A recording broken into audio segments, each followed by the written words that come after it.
I don't understand that theory. You're going to end up in assuming litigation costs no matter what. The issue is which forum, in state or federal.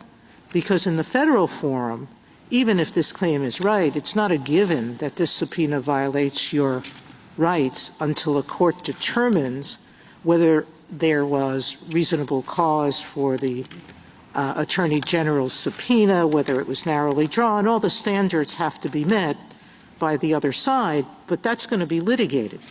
So I don't understand how the burden of costs could ever be irreparable harm, but particularly in this situation where the cost is going to be incurred no matter what.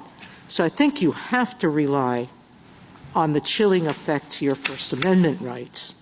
And if you don't rely on that, then every single case implicating an alleged constitutional violation like selective prosecution, vagueness, I could go on, all of those subpoenas will end up in federal court. What's going on, everyone? Welcome back to 45th Perspective. Today we're breaking down a recent Senate hearing that's been making the rounds online and sparking a lot of debate across the political spectrum. This hearing focused on how government power is being used, how oversight works, and where the line should be between protecting the public interest and respecting individual rights. Before we get into it, make sure you like this video, subscribe to the channel if you haven't already, and help us grow this community.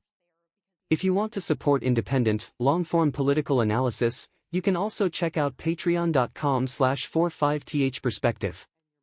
You can support the channel for as low as $5 a month, and it really does help keep this kind of content going. And how do those people not make the same argument you're making?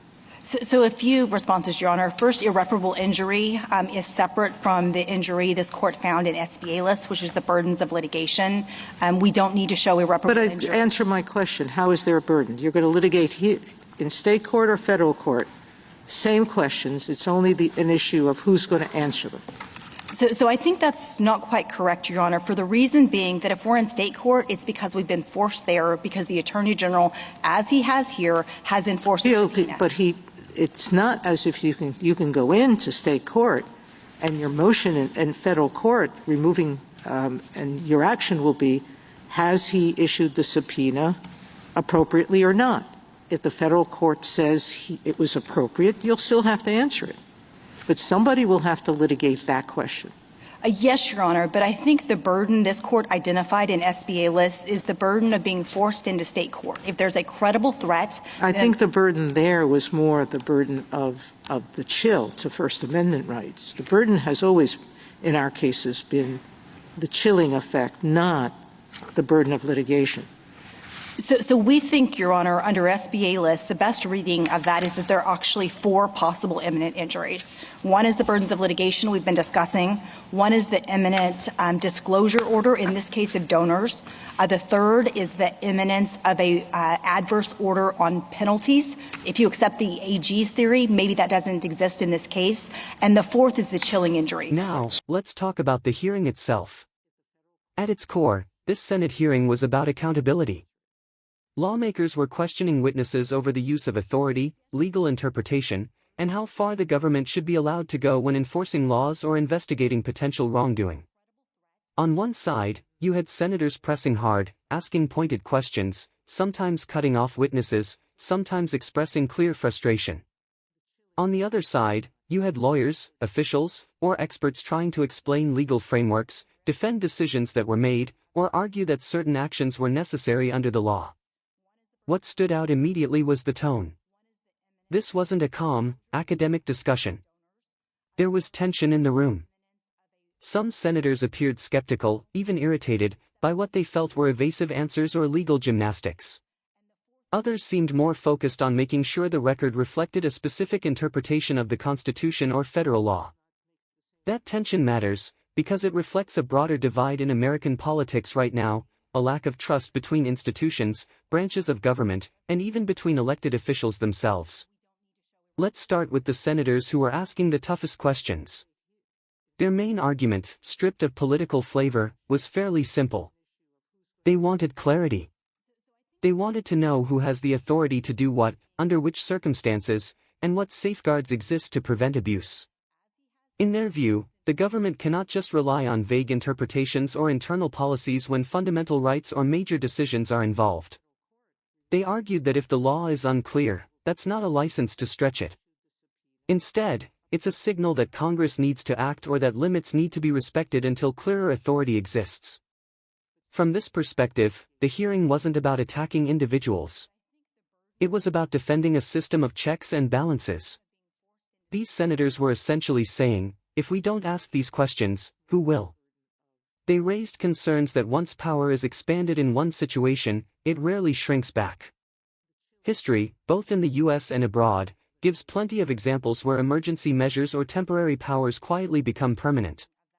For ordinary Americans, this side of the argument taps into a very real fear, that decisions made in Washington, often justified as necessary or urgent, can eventually affect everyday freedoms in ways people never voted for.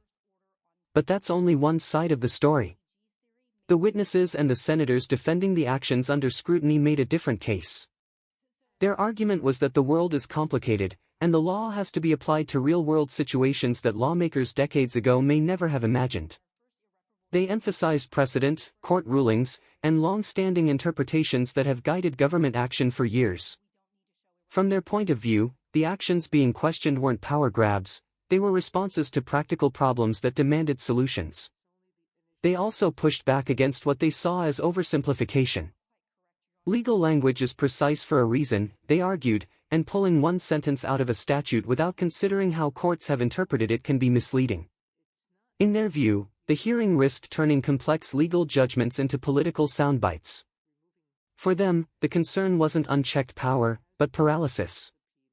If officials become so afraid of being second-guessed that they stop acting altogether, then government simply doesn't function. This side of the argument resonates with a different set of everyday concerns. Most Americans expect the government to actually work. They want laws enforced consistently. They want agencies to respond to crises, whether that's financial instability, national security threats, or systemic problems that require coordinated action. From this perspective, endless restrictions and suspicion can leave the country vulnerable or ineffective. What made this hearing especially interesting was how often the two sides seemed to talk past each other. Senators would ask a direct question, often framed in plain language, and the response would come back in legal terms that felt indirect or technical. That gap in communication is a big part of why these hearings go viral. Viewers watching at home often feel the same frustration the senators express. They want a yes or no answer. They want someone to say, clearly, this is allowed, or this is not allowed. But reality doesn't always work that way. Law, especially at the federal level, is full of gray areas. The Constitution itself is intentionally broad in many places, leaving interpretation to courts and lawmakers over time. That flexibility has allowed the system to adapt, but it's also created endless debate. Every generation argues over where the limits should be drawn. One moment in the hearing that really captured this dynamic was when a senator openly challenged a legal theory being presented. The senator wasn't just disagreeing, they were questioning whether the explanation even made sense.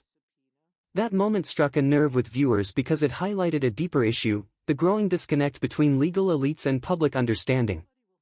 When explanations become so abstract that even lawmakers say they don't understand them, it raises questions about transparency and accountability. At the same time, it's worth acknowledging that complex systems can't always be reduced to simple explanations without losing accuracy. Lawyers are trained to speak precisely, not emotionally. What sounds like evasion to one person may sound like careful wording to another. That doesn't mean the frustration is invalid, but it does mean we should be cautious about assuming bad faith in every unclear answer. Stepping back, the broader political context here is crucial. We're living in a time of intense polarization. Trust in institutions is low. Every action is viewed through a partisan lens. Senate hearings, which are supposed to be about oversight and fact-finding, often turn into performance. Senators know the cameras are rolling. Witnesses know their words will be clipped and shared online. That environment rewards confrontation more than nuance. For ordinary Americans, the danger is that important issues get reduced to viral moments instead of meaningful reform. It's easy to walk away from a clip thinking one side is obviously right and the other is obviously wrong. But policy decisions made on that basis rarely hold up well over time. The real work happens after the hearing, in legislation, court rulings, and administrative changes that don't always get the same attention. So what are the real stakes here? At a basic level, this hearing was about how power is exercised in a constitutional system. Who decides what the law allows? How much discretion should officials have? And what recourse exists when people believe that discretion has gone too far? These questions aren't abstract. They affect how laws are enforced, how rights are protected, and how much confidence people have in their government. If too much power is concentrated without oversight, the risk is abuse, whether intentional or not. If too little power is granted or if officials are constantly hamstrung, the risk is dysfunction. The challenge is finding the balance, and that balance will never satisfy everyone. My personal take, looking at this hearing as a whole, is that both sides raised legitimate points, but neither side fully addressed the other's core concern. The senators demanding clearer limits are right to worry about precedent and long-term consequences. History shows that once government authority expands, it rarely contracts on its own. At the same time, the witnesses and their defenders are right that governing a modern nation requires flexibility and expertise. You can't run everything by Congress in real time. What's missing is a serious, bipartisan effort to clarify the rules. Instead of relying on stretched interpretations or assuming good intentions will always prevail, lawmakers should be updating laws to reflect current realities. That would reduce the need for aggressive oversight hearings and restore some public trust. It would also make it easier for ordinary Americans to understand what their government can and cannot do. Another important point is how these hearings shape public perception. When people see senators openly expressing confusion or disbelief at legal explanations, it reinforces the idea that the system is out of touch. Whether that perception is fair or not, it has real consequences. Cynicism grows. Engagement drops. People start to believe that nothing will change no matter who's in charge. That's why conversations like this matter. Not just the heated exchanges, but the follow-up analysis. Understanding the context helps viewers move beyond knee-jerk reactions. It helps people see that disagreement doesn't always mean corruption, and defense doesn't always mean guilt. At the same time, accountability is non-negotiable. Officials should expect tough questions. Legal authority should be explainable in terms the public can grasp, even if the underlying details are complex. Transparency isn't about dumbing things down, it's about respecting the people who ultimately grant the power being exercised. As we wrap this up, the big takeaway from this Senate hearing is that the system is under strain. The questions being asked aren't going away. If anything, they're going to become more urgent as government grows more complex and challenges become more global. How we handle these debates will shape not just policy, but the public's relationship with democracy itself. That's why I encourage you to watch full hearings when you can, not just the clips. Listen to the questions and the answers. Pay attention to what's said and what's avoided. And most importantly, think critically about what kind of government you want and what trade-offs you're willing to accept. If you found this breakdown helpful, make sure you like the video and subscribe to 45th Perspective for more thoughtful, fact-driven analysis. And again, if you want to support the channel directly, check out patreon.com/45th Perspective. Your support helps keep these conversations going. I'd really like to hear your thoughts on this hearing. Do you think the senators were right to push as hard as they did? Do you think the witnesses made a convincing case for their authority? Let's keep the discussion respectful and focused in the comments. Thanks for watching, and I'll see you in the next one.